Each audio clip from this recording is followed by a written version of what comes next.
Aboulaye Biotchane, première grande émission politique après les présidentielles 2011. Aucune envie pour nous d'évoquer des souvenirs douloureux, tant nous savons la souffrance toujours vive. Il n'est pas facile de perdre, surtout quand on sait l'investissement et l'énergie que requiert la politique. Mais vous avez accepté qu'il n'est de question tabou. Voilà pourquoi vous nous direz la leçon que vous avez tirée de votre expérience de candidat à la magistrature suprême. Est-ce que vous vous êtes fait adepte de la maxime de Robert Rochefort qui dit qu'en politique, ce n'est pas le premier qui gagne.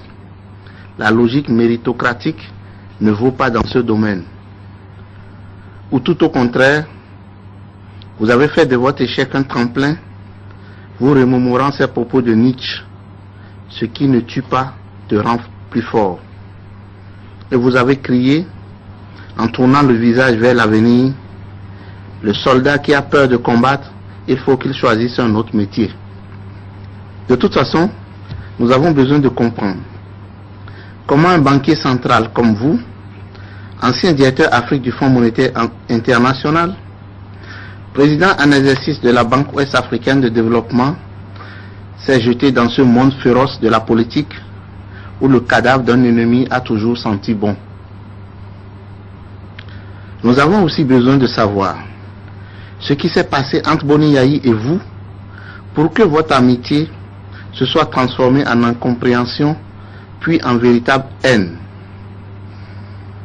Il apparaît clairement aujourd'hui que votre ancien collègue de la Banque centrale et vous avez des tempéraments désormais irréconciliables, une incompatibilité d'humeur qui tourne à la haine personnelle, des divergences réelles et profondes sur les grands choix de société, une revanche à prendre l'un contre l'autre. Je vous dirai aussi ce qui se dit de vous dans le milieu. Aboulaye Biotchane, trop indépendant, trop solitaire, trop sûr de lui, trop d'ennemis pour arriver au sommet. Beaucoup de vos lieutenants et compagnons d'infortune trouvent que vous n'aurez pas trop l'ambition ni d'appétit et d'énergie nécessaires pour conquérir le pouvoir. Peut-être que vous avez votre stratégie. On a vu François Hollande gravir les plus hautes marches de la République française, alors que peu misaient sur lui. Pour vous interroger, mon confrère désormais binôme sur cette émission, André Dossa, à qui il revient de vous envoyer la première question. Aboulaye Biotchane, bonjour. Bonjour. Merci d'être venu en zone franche. Cette émission est retransmise en simultané sur Fraternité FM à Parakou, Kandi FM à Kandi, Solidarité FM à Djougou et bien évidemment sur Canal 3 Monde qui reprend certains programmes de Canal 3 Bénin.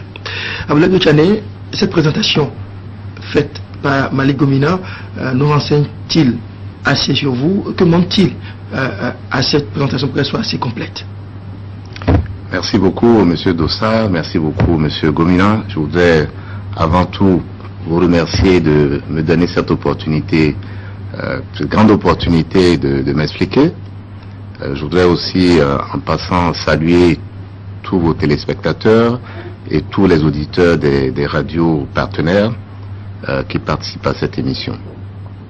Non, il y a beaucoup à dire sur cette description de M. Gomina qui sur certains aspects est juste et bien sûr sur d'autres aspects je pense un peu journalistique. Mais je dois dire que pour ce qui me concerne, je ne vis pas qu'au passé. Je n'ai pas été seulement président de la BOAD, ministre des Finances du Bénin, directeur Afrique du Fonds monétaire international. J'ai été fier d'occuper ces fonctions-là, qui sont utiles pour ce que je fais aujourd'hui au Bénin. Mais je continue de faire autre chose. Je suis chef d'entreprise. J'ai créé, après les élections de 2011, une entreprise, une firme de conseil qui me permet d'être encore actif sur le continent africain où je conseille quelques gouvernements, des entreprises qui ont envie d'écouter ce que mon expérience m'a apporté. Et ça, c'est par l'intermédiaire de mon cabinet qui s'appelle ACI, Alindao Consulting International. Deuxièmement, je suis président du conseil d'administration d'une entreprise importante, d'une institution interafricaine importante qui est le Fonds de garantie africain, qui accorde des garanties aux petites et moyennes entreprises pour emprunter auprès des banques et institutions financières ou lever des ressources. Vous savez que dans le tissu économique de nos pays, les entreprises les plus importantes sont les petites et moyennes entreprises. Malheureusement, ce sont les entreprises qui sont les plus confrontées aux questions de mobilisation de ressources.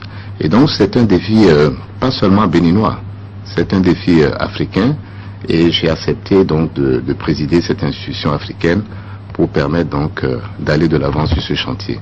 Donc voilà ce que je peux dire pour ce que je fais encore aujourd'hui, qui est quand même important pour disons situer les choses, parce que ça fait de moi aussi qu'on appelle quelqu'un qui donne de l'emploi à des jeunes. On va aborder cette question tout à l'heure. Ça fait de moi quelqu'un qui est encore actif dans les cercles gouvernementaux. Je donne des conseils à des gouvernements qui me payent pour cela. Donc je suis donc très bien placé pour donner ces conseils gratuitement à mon pays. Et pourtant, apparemment, vous n'êtes pas sollicité, mais pourquoi nul n'est prophète chez soi? Pourquoi avec vous cela se confirme? Écoutez, je pense qu'il faut poser la question plutôt à ceux qui pourraient avoir besoin de ces conseils. Je vous dis, je suis prêt à donner ces conseils gratuitement à mon pays. Je le fais d'ailleurs sur un certain nombre de sujets. Quand je dis qu'il nous faut une conférence économique dans notre pays national où tout le monde viendrait dire cette solution, j'introduis là l'idée qu'il y a une certaine démarche pour faire des réformes consensuelles. Mais ça, c'est pas bis repetita. On dira peut-être que parce que la première conférence économique du Bénin vous a été une vitrine à vous, puisque c'est là où les Béninois vous ont découvert. Quelques instants après, vous êtes revenu pour être ministre des Finances, et donc il faut remettre ça encore une nouvelle fois. Oui, Monsieur Govina, c'est une façon de voir cela, mais elle n'est pas juste. Ce que je dis, c'est une approche qui n'est pas seulement liée à la conférence économique nationale. C'est une approche qui doit être mise en œuvre chaque fois que vous voulez faire des réformes. Si vous ne faites pas des réformes dans un environnement consensuel, après avoir consulté les gens, il y a de très grandes chances que ces réformes-là échouent, parce que après vous passez plus de temps à expliquer aux gens ce qu'ils auraient pu comprendre dès le départ. La conférence économique aurait lancé, disons, les grands chantiers, notamment réfléchir sur la direction dans laquelle nous allons. Vous avez vu ensemble l'initiative importante que le gouvernement a prise de faire une table ronde. Eh bien, aujourd'hui, nous pouvons faire le bilan. Vous savez très bien que les résultats ne sont pas encore là. Il n'y a pas encore d'engagement. Vous parlez des questions économiques. Malik a dit que vous n'avez jamais pas cette règle qui veut que nous ne soyons prophètes chez lui. Et vous, aujourd'hui, est-ce qu'il peut s'agir de querelle de leadership entre banquiers centraux, banquiers de développement, le fait que vous ne soyez pas sollicités? Non, pas du tout. Alors, encore une fois, je pense qu'il vaut mieux poser cette question-là à ceux qui dirigent et qui ont l'initiative de ces démarches. Moi, j'offre mes services. Et je dis encore une fois, pour ce qui concerne mon pays, gracieusement. Oui, et je le dis et je le répète encore ici, c'est valable pas seulement sur les questions économiques. C'est valable sur les questions de gouvernance. J'ai donné des points de vue sur la LEPI qui sont importants. J'ai donné des points de vue sur les questions de gouvernance de façon plus générale. Je donne des points de vue sur les questions sociales. Et donc, sur toutes ces questions, je suis ouvert. Oui, mais justement, le problème qui se pose à notre pays, c'est que tout à l'heure, vous avez parlé des réformes. Lorsqu'on prend par exemple le gouvernement dit du changement ou de la refondation qui est venu avec comme credo de faire beaucoup de réformes. Lorsque au finish, à 1 an de la fin du mandat, on regarde, peu de réformes entamées ont abouti. Certes, il y a la réforme du guichet unique, il y a la réforme au niveau du port qui ont pu bouger, mais toutes les réformes qu'on a prévues, pourquoi cela n'a pas marché? Et pourquoi des banquiers centraux qui étaient à la tête du pays, que ce soit au ministère des Finances, le premier magistrat, au ministère du Développement, 8 ans ou 9 ans après, les résultats n'ont pas tenu la promesse des fleurs? Qu'est-ce qui s'est passé? Vous ne vous parlez pas entre anciens collègues? Bien, oui, on ne se parle pas parce que je vous dis qu'il faut un cadre dans lequel tout le monde pourrait se parler, pas seulement les banquiers centraux. il ne faut pas réduire le débat économique à seulement cette partie de notre pays, cette partie des citoyens de notre pays. Il y a beaucoup d'autres économistes, il y a beaucoup d'autres citoyens qui ont des choses très sensées à dire sur comment les réformes peuvent aboutir. Nous sommes dans une société où les gens ont besoin de comprendre et d'accepter les choses avant de les mettre en œuvre. Les réformes, encore une fois, et c'est une question de méthode, les réformes ne peuvent pas réussir si vous n'avez pas un consensus préalable. Et c'est pour ça qu'il faut concerter les gens. Le cadre peut être celui d'une conférence économique ou une conférence sociale, il y a eu d'autres conférences. Mais le cadre, il doit être permanent. Il faut qu'il y ait une concertation permanente sur les sujets. Nous avons discuté il y a quelques semaines de la question du dialogue politique. C'est un sujet aussi. Ça veut dire que sur toute cette question de société, économique, sociale, politique, il faut de la concertation permanente. Et cette concertation, elle ne doit pas se limiter à ceux avec qui nous sommes, ceux qui sont nos amis. C'est ça le sujet. Cette concertation, pour qu'elle puisse obtenir elle puisse avoir des résultats, il faut qu'elle s'étende même à ceux qui ne pensent pas comme vous. Vous avez dit que vous ne vivez pas dans le passé, vous avez d'emblée choisi de vivre, surtout dans le futur. Vous êtes chef d'entreprise, vous faites de la consultation, vous présidez un conseil d'administration, vous créez de l'emploi, mais apparemment ces tâches-là ne vous procurent pas assez de sensations, comme peut, par exemple, vous le procurer un poste, notamment dont vous rêvez, 2016, c'est-à-dire la magistrature suprême. Justement, c'est une préoccupation fondamentale. Si je suis venu au Bénin en 2011, si je suis revenu au Bénin en 2011, en démissionnant, je vous le rappelle, de la BOAD, c'est bien parce que j'avais de très grandes ambitions, et j'ai encore de très grandes ambitions pour ce pays. Et c'est pour cela, n'oubliez pas que je suis encore dans ce pays. Depuis 2011, je suis au Bénin. J'ai une résidence à Cotonou où je réside de façon permanente. Tout ce que je dis que je fais par ailleurs, je le fais à partir de Cotonou. J'ai depuis 2011 visité plus de 60 communes de notre pays. 60 communes sur 77. Dans certaines communes, je suis parti et reparti plusieurs fois. Donc je suis aussi intéressé, pour ne pas vous le dire, je suis plus intéressé à ce qui se passe autour de nos concitoyens, de la manière dont ils vivent, de leurs préoccupations de tous les jours. Et je peux vous en parler à longueur de journée aujourd'hui parce que j'ai pu visiter justement tous ces compatriotes là où ils vivent, pour les entendre. Oui, mais justement, vous dites que vous avez vécu, et quelque part, lorsqu'on nous donne les chiffres, on dit qu'il y a le recul de la pauvreté. Vous qui avez été sur le terrain, avez-vous cette impression? Non, d'abord, M. Gomina, je vais vous surprendre. Les chiffres sont cruels. La pauvreté s'accroît dans notre pays.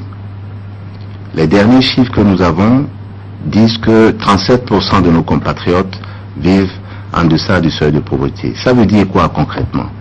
Ça veut dire qu'il y a des gens qui ne mangent pas à leur faim. Ça veut dire qu'il y a des gens qui ont à peine un repas par jour. Moi j'ai vu pas loin d'ici, à Calavi, des gens manger de la cassa avec du cube. C'est-à-dire qu'ils n'ont pas les moyens de faire même la sauce qui accompagne la cassa. J'ai vu ici à Tobin, à côté, des gens qui n'ont pas accès à l'eau potable. C'est de ça qu'il s'agit. Oui, j'ai participé à Savalou, à Banté, donc dans les collines, à la construction de forages, parce que dans certains villages, les gens n'ont pas accès à l'eau potable. Donc, ce n'est pas juste de dire que la pauvreté recule. Oui, mais justement par rapport aux chiffres, on peut faire dire aux chiffres tout ce que l'on veut. C'est peut-être une analyse comparative. Quelle était la situation avant et quelle est-elle aujourd'hui? C'est ça qui nous permet d'apprécier est-ce qu'un effort est fait ou pas, ou alors c'est que nous sommes en train de reculer. Puisque vous êtes un homme de chiffres, dites-nous, puisque ces chiffres-là, vous les avez reçus, vous les avez potassés par rapport à la situation d'avant 2006, la situation en 2015 où nous sommes, est-ce que des efforts ont été faits? Est-ce qu'on aurait pu faire plus? Ou bien qu'est-ce qui n'a pas marché? Alors, ce que je vous dis, c'est que, premièrement, la pauvreté ne recule pas. Elle s'accroît. Et elle s'accroît au point où les derniers chiffres qui datent de 2013 nous disent la pauvreté au Bénin s'élève, si on prend cet indicateur-là, à 37%. Donc la situation se dégrade. Ça ne veut pas dire que rien n'est fait par ailleurs. Il y a sûrement dans différents domaines des choses qui ont été faites et je crois qu'il faut rendre à César ce qui est à César. Il y a des choses positives qui sont faites ici et là, et je peux en citer quelques-unes. Mais en termes d'évolution de la pauvreté, puisque c'est de ça que nous parlons, la situation ne s'est pas améliorée. Et vous le constatez, vous alliez venir à ça aussi. Prenez le vécu quotidien des gens. Et la raison principale, c'est que la situation du secteur privé, par exemple, ne s'améliore pas. Il y a des difficultés de plus en plus grandes dans le secteur privé. Et pas seulement les grandes entreprises. J'ai rencontré un dirigeant de grande entreprise il y a quelques jours qui me disait qu'il venait de licencier le tiers de ses effectifs. Lorsqu'on nous dit que la dette intérieure du pays diminue, lorsqu'on nous dit que les femmes ont accès au microcrédit, et avec comme résultat que la pauvreté augmente, il y a quelque chose qui ne marche pas, ou c'est le discours officiel qui n'est pas juste, ou alors c'est la critique qui est excessive. Le discours officiel va toujours magnifier les aspects de sa politique qui donnent des résultats, j'allais dire, positifs. Et c'est normal. Tout gouvernement a besoin d'un peu de propagande. Et c'est normal que notre gouvernement utilise de cette corde-là pour promouvoir ce qu'il est en train de faire. Mais si je regarde les choses du point de vue du citoyen béninois, et même du point de vue d'un expert indépendant, et j'en connais tous les jours qui analysent ce qui se passe au Bénin, je vous dis, la situation économique est extrêmement difficile en cette année 2015. Et nous avons de gros chantiers, en particulier de réformes à faire, pour espérer renverser la vapeur et réduire la pauvreté.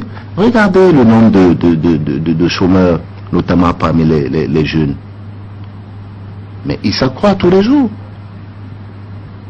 Tous les ans, il y a au moins 100 000 jeunes diplômés qui viennent grossir les rangs des chômeurs qui étaient déjà là. On répondra que c'est un phénomène mondial. Non, le phénomène n'est pas mondial. Il n'est pas mondial parce que ce n'est pas une fatalité. Ce n'est pas une fatalité d'avoir des jeunes qui sont tous les jours au chômage. Aujourd'hui, je vais vous dire une chose. Il y a quelques années, on considérait le chômage, notamment des jeunes, comme un phénomène économique. Certains en disaient c'est un phénomène social. Aujourd'hui, en 2015, au Bénin, peut-être dans certains autres pays africains, le chômage des jeunes n'est plus seulement cela. C'est aujourd'hui une question de sécurité nationale. Ça veut dire quoi? Ça veut dire que c'est un danger pour notre pays. Si nous n'en faisons pas une priorité, j'allais dire la première des priorités de notre pays, de nos politiques, y compris économiques et sociales, alors nous allons avoir des difficultés. Les questions de sécurité que nous avons, et que certains des pays de nos pays voisins, auxquels certains de nos pays voisins sont confrontés. C'est une jeunesse désespérée. C'est une jeunesse désespérée. Et ça commence par quoi? Ça commence par des jeunes gens qui sont à la maison depuis 10 ans, qui n'ont pas un emploi. Ça commence par des jeunes gens qui sont à la maison alors que leurs parents peuvent aller se lever, aller au travail et revenir. Il faut sur la question du chômage que vous citez les chiffres, ces jeunes, 100 000 jeunes qui chaque jour, chaque année viennent gonfler le taux de chômage dans notre pays. Est-ce que vous voulez dire que par exemple le gouvernement ne fait rien alors qu'il y a quand même plusieurs initiatives en matière de promotion de l'emploi? Est-ce que vous pensez que les moyens de notre pays, les ressources du pays permettent de régler une telle question de façon définitive? Je veux vous dire, Monsieur Dossa, que le gouvernement fait quelques efforts, mais ces efforts sont nettement insuffisants pour résoudre le problème. Parce que ce n'est pas seulement au gouvernement de trouver une solution à cela. Un problème de cette magnitude-là ne peut pas trouver une solution par le gouvernement. Je vais vous donner juste un exemple.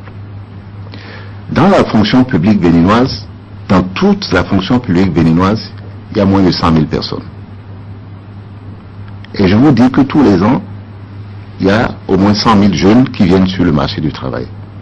Combien de manière marginale le gouvernement peut recruter tous les ans en plus? Pas beaucoup. Sur les 100 000 qui viennent, tous les ans en temps normal, le gouvernement recrute entre 3 000 et 5 000.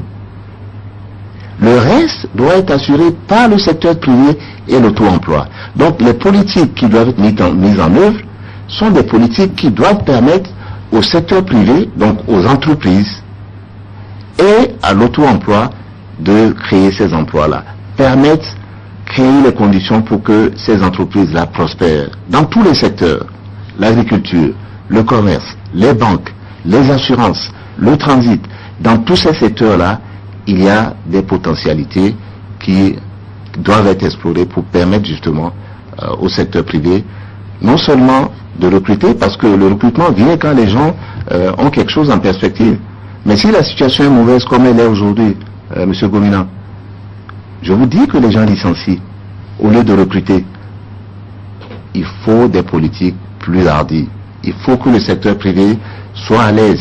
Peut-on aujourd'hui reprocher au gouvernement de ne rien faire pour inciter à l'entrepreneuriat, pour encourager ceux qui entreprennent, quand on sait que des initiatives telles que le GUF et d'autres facilitations existent? Je peux vous dire que, je vous réponds encore une fois, que ce ne sont pas les politiques qui permettent au gouvernement de recruter lui tout seul.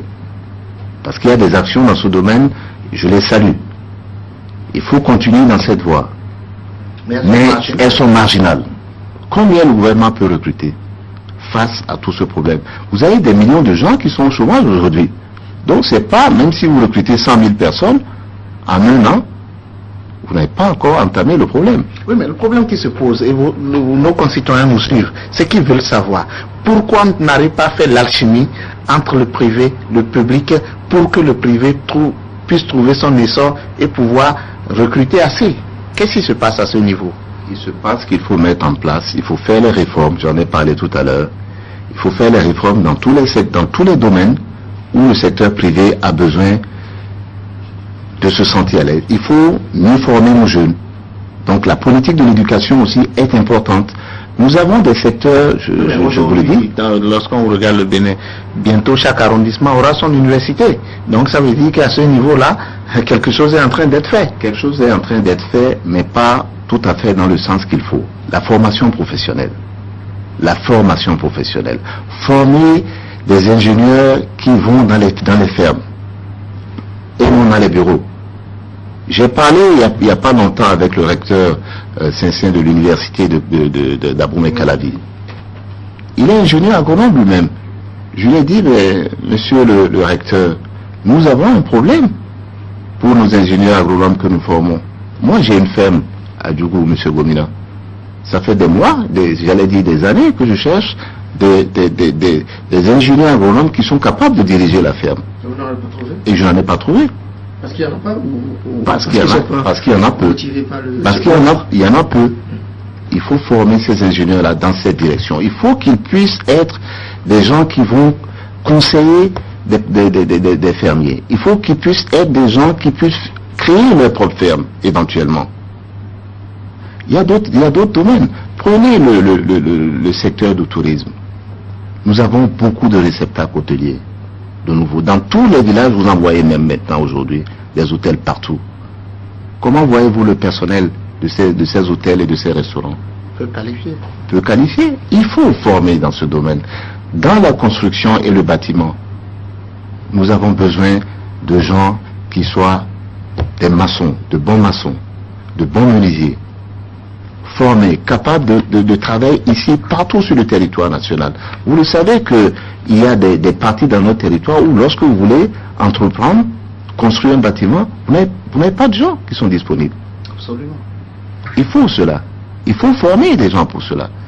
Et nous avons un marché à côté pour cela aussi, qui fait 200 millions de consommateurs. Le Nigeria. Mais ça, c'est une qui consomme. Oui, mais c'est une ritournelle. C'est un autre aspect. On va en parler. Et on nous parle du Nigeria, notre grand voisin. On n'en profite pas, c'est les autres qui en profitent, alors que nous avons près de 700 km avec le Nigeria. Et tout de suite, vous avez parlé des gens doivent faire leur ferme, et les populations se diront, en voilà encore un autre. On a vu des gens faire des champs de coton pour dire qu'ils sont en train de produire. Voilà encore un autre technocrate qui vient nous dire que chacun doit avoir sa ferme. Est-ce que notre malheur va s'arrêter un jour? Monsieur Gomina, vous êtes de Djougou, je vous invite dans ma ferme. Vous verrez qu'il ne s'agit pas de ce que vous voyez ici et là. Monsieur Dossa, je vous invite à Djougou voir ma ferme, vous verrez qu'elle est différente de ce que vous avez vu par ailleurs. Et ce que je suis en train de dire, ça c'est une anecdote en passant. Mais ce que je vous ai en train de vous dire, c'est que dans le domaine de la formation professionnelle, pour revenir au vrai sujet, nous avons du travail à faire pour que justement ces jeunes gens qui vont sur le marché du travail soient outillés, soient formés pour cela. Mais nous avons besoin aussi des réformes pour que ces emplois existent, pour que les entreprises prospèrent. Quand on voit le système éducatif de notre pays en l'état actuel des choses, quelles réformes pensez-vous qu'il faut faire dans ce secteur-là pour aboutir à ce dont vous rêvez? Nous avons besoin dans le domaine de l'éducation, de faire davantage de formation professionnelle, d'orienter davantage les jeunes qui viennent à l'université. Quand vous avez 3000 jeunes, 5000 jeunes qui vont en fac de droit, en première année de fac de droit, vous savez très bien que nous avons des problèmes de débouchés là-bas. Il faut orienter ces jeunes. Et nous avons besoin de 3. Donc le premier sujet, c'est la formation professionnelle. Le deuxième sujet, c'est l'orientation des jeunes. Et le troisième sujet, c'est la recherche. Alors, tous ces aspects-là, il faut le faire encore une fois. Je reviens sur la méthode en concertation avec les enseignants, donc l'éducation, mais aussi les parents d'élèves et pourquoi pas les élèves et les étudiants eux-mêmes. Si vous ne faites pas ça, vous savez que le secteur de l'éducation est l'un des plus difficiles à réformer. Vous êtes parti pour échouer alors même que vous voulez réussir quelque chose dans l'intérêt de nos jeunes. Oui, si mes souvenirs sont bons, il doit y avoir eu récemment des états généraux de l'éducation, le Forum national sur l'éducation. Depuis 2011, on a créé un ministère chargé de la reconversion des jeunes et autres. Tout ça, le résultat aujourd'hui, c'est des slogans ou quoi? Écoutez, le résultat, je vous en laisse juge. Le résultat, c'est que je ne vois pas ces réformes prospérer. Le résultat, c'est que nous avons encore des problèmes énormes dans l'éducation, y compris des problèmes de revalorisation de la fonction de ces enseignants qui se posent. Bon, très bien. Nous avons abordé cette première partie, c'était pour que vous puissiez vous prononcer sur la gouvernance en général et notamment sur des questions économiques, parce que Aboulaye Biachane sur un plateau de télévision, c'est ce que vos compatriotes attendent de vous. Mais nous allons revenir pour suivre l'ère du temps, c'est-à-dire la politique, puisque nous sommes à la veille des élections législatives, et à ce niveau on peut dire que si en 2011 l'Alliance ABT était aux abonnés absents, en 2015 vous êtes annoncé avec une liste. Au regard des dépôts que nous avons vus au niveau de la Sénat, c'est que les vôtres vont compétir. À un moment on vous avait annoncé sur la ligne de départ, mais au final ce n'est pas le cas. Peut-être expliquez-nous pourquoi vous n'avez pas voulu compétir et dites-nous pourquoi vous avez voulu que vos compagnons aillent sous votre bannière cette fois-ci. Bien, d'abord c'est vrai, et je vous remercie de le rappeler, qu'en 2011 nous n'avions pas de liste, d'accord?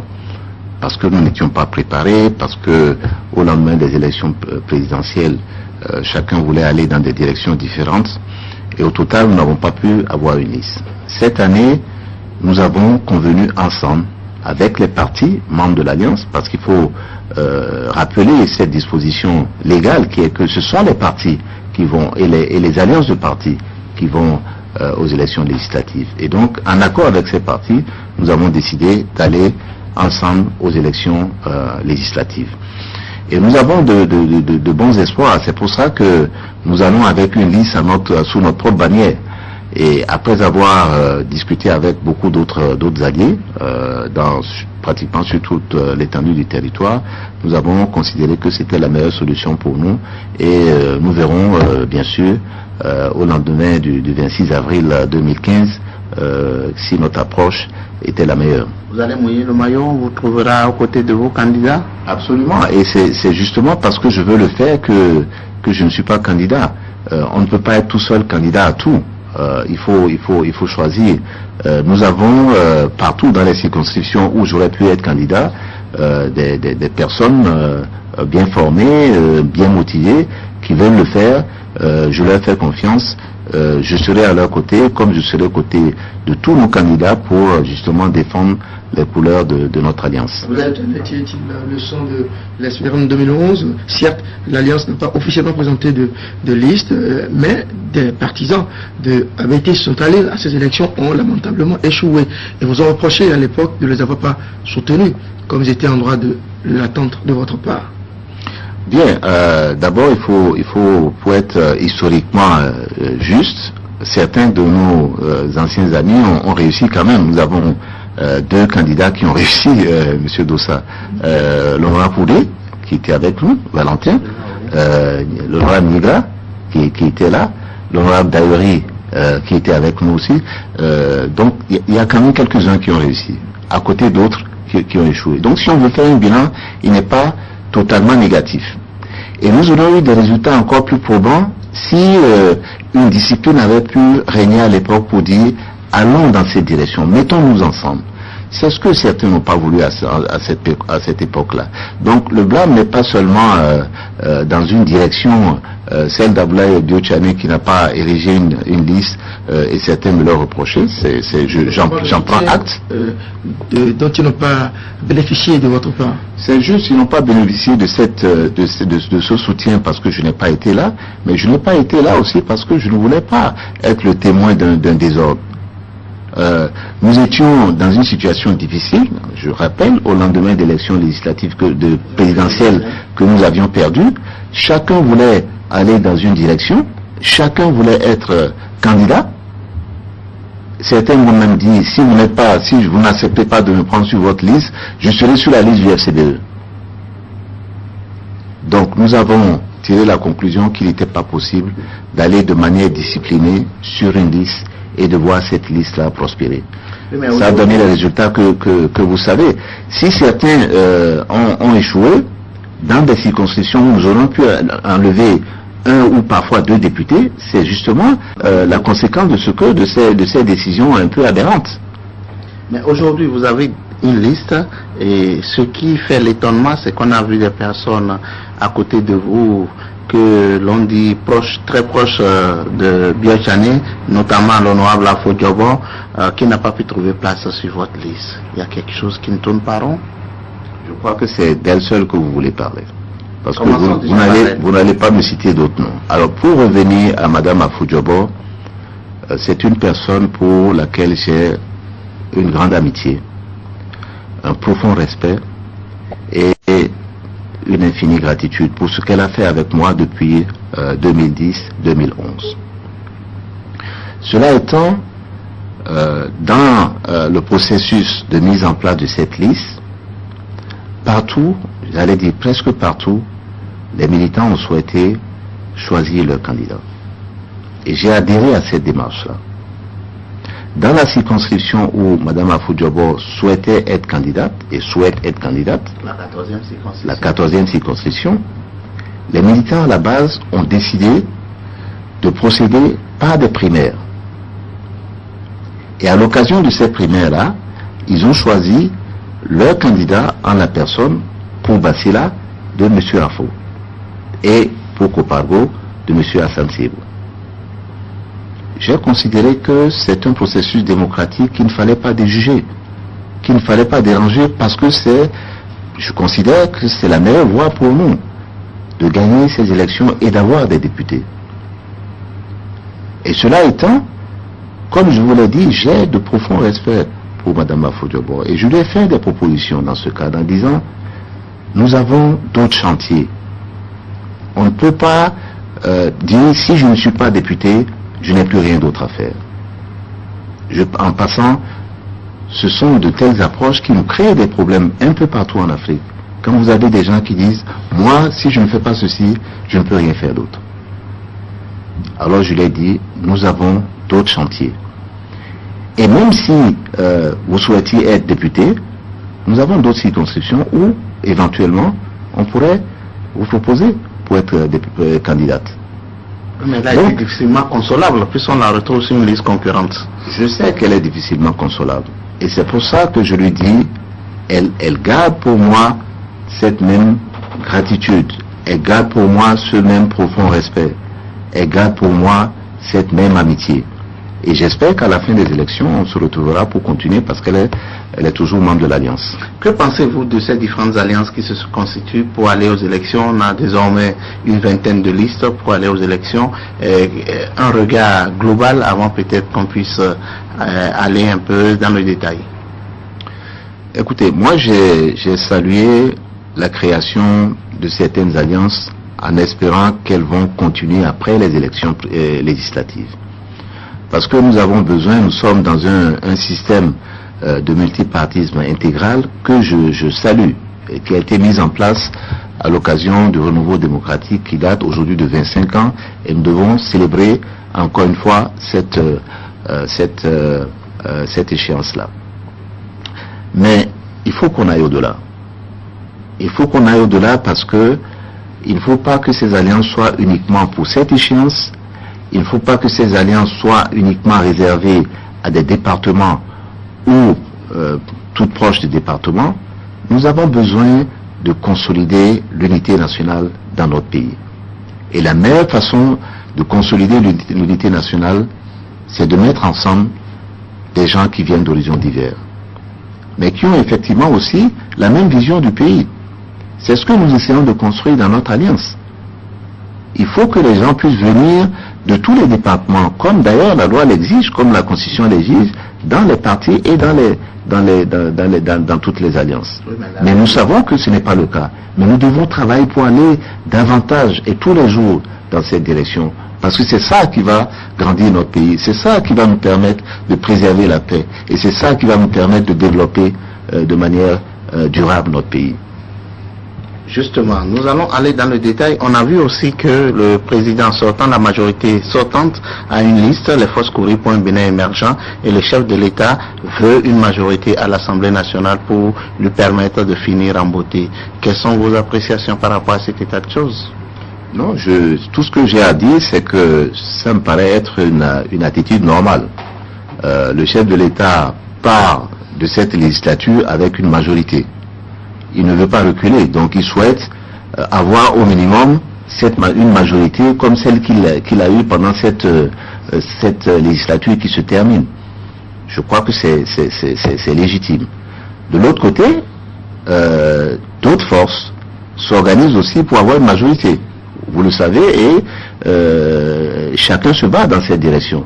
Donc, c'est comme si vous me dites, il y a une alliance qui part aux élections pour gagner des députés. Je vous dirais oui, bien sûr.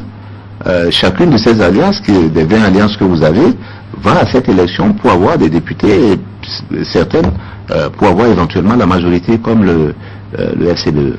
La majorité de FCBE ne vous fait pas peur par ce temps où le projet de révision de constitution est ressorti des placards, même si cette fois-ci on nous dit et on nous martèle que c'est juste pour certains points? J'espère que la sagesse prévaudra, parce que je vous ai dit, je suis allé partout, un peu partout dans notre pays, et je peux vous dire que la préoccupation majeure de nos compatriotes dans toute cette période n'est pas liée à la révision de la Constitution. Les gens ont des préoccupations plus terre à terre. Voyons comment nous adressons ces préoccupations. Politiquement, nous sommes à 12 mois des élections présidentielles, si je ne me trompe. Après les élections législatives, tout le monde va être engagé sur cette échéance aussi. Et je ne vois pas de calendrier politique qui permette de s'asseoir pour avoir un consensus autour de ça. Bien sûr qu'une constitution n'est pas inscrite dans le marbre. Bien sûr qu'on peut faire progresser notre constitution. Bien sûr qu'il y a des points à améliorer. Mais il faut le faire de manière consensuelle. Réviser une constitution, c'est même plus qu'une réforme. Et je vous ai dit tout à l'heure, une réforme pour qu'elle puisse réussir et pour qu'elle ne laisse pas un goût amer à certains, il faut la faire dans un contexte un peu consensuel. Il faut en débattre. Il faut en débattre surtout avec les gens qui n'ont pas le même point de vue que vous. C'est facile de s'asseoir et de débattre avec les gens qui, a priori, sont d'accord avec vous. Mais la difficulté de l'exercice dans ce cas, c'est justement de parler avec des gens qui n'ont pas au départ le même point de vue que vous et qui voient les choses différemment. Et arriver à un consensus avec toutes ces personnes, celles qui sont avec vous et qui sont d'accord avec vous, et celles qui sont neutres et celles qui ne pensent pas comme vous, est justement la preuve de la maturité du processus dans lequel nous sommes, et moi j'encourage à cela. Vous n'êtes pas candidat aux législatives, alors qu'on connaît beaucoup de potentiels candidats qui sont donc candidats pour ces élections. Le Parlement est un poste pas à la hauteur de vos ambitions. Non, je pense qu'il faut voir les choses différemment. Je me suis expliqué tout à l'heure. J'aurais pu être candidat, je remplis aujourd'hui les conditions pour l'être. Ce n'était pas le cas en 2011. Mais je considère que dans notre alliance, il y a des gens aussi capables que moi d'être candidats aux élections législatives. Et je serai à leur côté dans toutes les circonscriptions pour défendre les couleurs de notre alliance, pour expliquer ce que nous allons faire. Comme 2011 ? Non, pas du tout. Je n'ai pas été... en 2011, nous n'avions pas de liste. Donc aujourd'hui, nous avons 0 député. Nous ne sortirons pas en 2015 avec 0 député. Je vous le garantis. Mais combien de députés nous aurons? Je vous donne rendez-vous le 26 avril 2015. Oui, mais lorsque vous dites que vous serez sur le terrain pour soutenir l'Alliance, quels sont les termes forts que vous allez développer? Qu'est-ce que les députés de l'Alliance qui seraient éventuellement élus vont venir nous proposer au niveau de la prochaine législature? Autour de quoi le député de l'Alliance ABT sera différent des députés que nous avons connus? Quelles innovations majeures ils vont apporter? Quels sont les projets phares ou sur lesquels ils vont légiférer? Est-ce qu'au niveau de l'éducation, vous proposez quelque chose? Au niveau de la santé, quelque chose est fait? Proposez au niveau des questions de l'eau. Qu'est-ce qui est fait? Les questions de l'énergie. Quel sera l'apport du député de l'Alliance ABT? Bien, nous souhaitons et nous espérons que, avec d'autres, nous pourrons constituer une majorité pour avoir une influence sur les décisions de l'exécutif d'ici les élections présidentielles, et après, lorsque éventuellement, par la grâce de Dieu, nous viendrons éventuellement au pouvoir avec des forces politiques qui pensent la même chose que nous, qui ont la même vision que nous de ce pays-là. Et c'est quoi cette vision? C'est de cela que vous parlez, M. Gomina. Quelle est cette vision-là que nous avons du pays, autour desquelles, justement, de laquelle nos députés et après tous les gens qui travaillent avec nous vont avancer? Là, le premier élément de cette vision, je vous en ai parlé tout à l'heure, il nous faut absolument cimenter l'unité nationale. Nos députés vont combattre pour l'unité nationale et se battre contre toute dérive de régionalisme. Ce n'est pas seulement quelque chose qui me tient à cœur personnellement. Moi, je suis né dans cela. J'ai grandi dans cela. Et c'est pour ça que pour moi, l'unité nationale est importante. J'ai une famille qui est inscrite dans l'unité nationale. J'ai des parents qui sont j'allais dire, de partout dans ce pays, du nord, du centre et du sud, pourquoi pas. Et je sais que la seule manière pour ce pays de se construire de manière durable, c'est à travers l'unité nationale, et nous allons défendre cela. Nous allons défendre les idées que ce pays doit prospérer. Vous savez, la construction que nous avons aujourd'hui, démocratique que nous avons, commence par avoir touché, vous allez dire, une certaine limite. Nous sommes fiers du système démocratique que nous avons construit. Et nous voulons qu'il s'améliore de jour en jour. Mais nous avons des difficultés économiques que, si nous n'arrivons pas à résoudre, vont mettre en danger cela. C'est pour ça que je vous parlais tout à l'heure de sécurité nationale pour ce qui concerne qu'on appelle le chômage des jeunes. Si nous n'avons pas une économie prospère, si nous ne pouvons pas construire des entreprises importantes qui dégagent des bénéfices à travers lesquels elles peuvent s'accroître, créer des emplois nouveaux, ça va être difficile. C'est pour ça que Pour ce deuxième pilier-là, nos députés vont travailler d'arrache-pied pour que des réformes puissent s'accomplir. Et j'ai dit encore une fois, ces réformes doivent s'accomplir dans un environnement consensuel. Les réformes, y compris la révision de la Constitution? Pas avant les élections. Je pense qu'il ne faut pas toucher la révision de la Constitution avant les élections. Il faut avant les élections présidentielles. Avant les élections présidentielles. Pardon? Vous redoutez quoi, notamment en le disant? Non, je ne redoute rien. Nous n'avons tout simplement pas le temps de construire le consensus autour de cela. J'ai écouté les uns et les autres. Vous savez très bien qu'il y a le gouvernement s'est expliqué, certaines personnes proches de la mouvance présidentielle se sont expliquées sur les raisons pour lesquelles il faut une révision de la Constitution aujourd'hui. J'ai écouté d'autres personnes, y compris Mme Afro-Diabo que vous avez cité tout à l'heure, qui expliquent pourquoi il n'y a pas de raison de réviser la Constitution. Donc pour l'instant, nous sommes très loin du consensus qui est indispensable. Ce consensus, ce n'est pas seulement d'avoir une majorité mécanique à l'Assemblée, on l'a vu un peu dans d'autres pays à côté. Une majorité à l'Assemblée n'est pas suffisante pour dire que nous avons un consensus. Trois arguments essentiels, dont notamment le fait qu'aujourd'hui, à cause de la non-constitutionnalisation de la Cour des comptes, nous perdons des ressources importantes. Des partenaires sont en train de quitter le pays. Il semble que nous sommes en train de perdre 700 millions par an pour ce qui concerne l'apport de l'Union européenne. 700 milliards.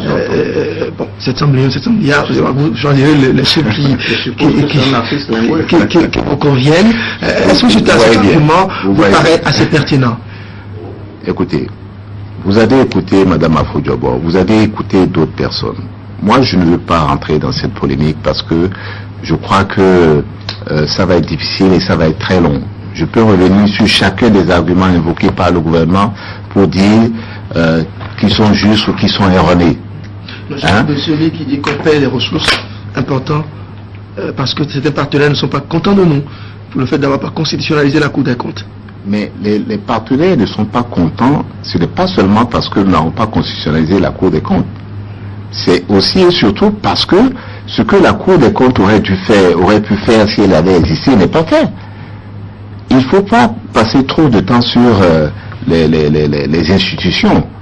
Il faut passer beaucoup plus de temps sur les politiques que ces institutions sont chargées de faire. Vous parlez des lois de règlement? Je parle des lois de règlement, je parle de la lutte contre la corruption, je parle de toutes les dérives qui font que un budget n'est pas encore un budget dans ce pays. C'est ça qui est plus important donc que tout le reste. Justement par rapport à la loi de règlement, à une époque, les critiques vous ont été faites qu'au moment où vous étiez ministre des Finances aussi, cela ne se faisait pas. Bon, c'est vrai, contre la corruption, vous avez écrit un livre, mais bon, suffit-il juste de vouloir lutter contre la corruption pour que la corruption recule? D'autant fait plus, ils ont même marché contre. Oui, alors, M. Gomina, ça m'amuse parce que, historiquement, il y a trop de choses qui ne sont pas justes. Historiquement, j'ai été le premier ministre des Finances de ce pays à introduire les règles de la loi de règlement. C'est quoi la loi de règlement pour nos compatriotes qui nous écoutent? La loi de règlement, c'est la reddition des comptes par le gouvernement devant l'Assemblée nationale. Vous savez qu'il y a un budget qui est voté par l'Assemblée nationale tous les ans. Mais le gouvernement doit revenir devant le Parlement pour dire voilà ce que j'ai fait des moyens que vous avez mis à ma disposition. Eh bien, de 1960 à 1998, il n'y en a jamais eu. Et quand je suis venu au ministère des Finances en 1998, mai 1998, j'ai dit l'une des tâches les plus importantes que nous devons accomplir, c'est introduire les lois de règlement. Et nous avons travaillé sur la première loi de règlement qui n'a jamais été introduite au Bénin. Donc, on ne peut pas me dire que je ne l'ai pas fait quand j'ai été ministre des Finances. Au contraire. La lutte contre la corruption, ce n'est pas qu'écrire un livre. Je suis désolé. Ce sont des actes bien précis. Premièrement, nous avons, lorsque je suis arrivé au gouvernement en 1998, il y avait une ordonnance qui avait été votée par le gouvernement Soglo avant de partir en 1996. Et après cette ordonnance, il n'y a jamais eu de décret d'application. Et donc, nous avions un dispositif qui n'était pas appliqué. J'ai fait prendre les décrets d'application. Et nous avons dit, si nous voulons être sérieux dans cette lutte contre la corruption, nous devons avancer sur d'autres chantiers. les marchés publics. Les premières dispositions des marchés publics, c'est moi qui les ai fait mettre en œuvre. Et nous avons dit, et ça nous a apporté des résultats, je peux vous les donner. Quand je suis parti en 2002 du gouvernement pour aller au Fonds monétaire, nous avions une trésorerie positive. C'est-à-dire qu'après avoir payé tous les fournisseurs de l'État, après avoir payé tous les fonctionnaires, et nous ne payons pas seulement tous les fonctionnaires, on a rattrapé les retards sur les augmentations de salaire. Après avoir fait tout cela, après avoir réduit la dette de l'État, eh bien, nous avions une trésorerie positive qui permettait à l'État de pouvoir fonctionner sans à-coups. Donc ça, c'est indispensable. Il faut le faire. Et c'est pour ça que quand j'entends dire qu'on n'a pas avancé pendant cette période sur la lutte contre la corruption, je ne suis pas d'accord.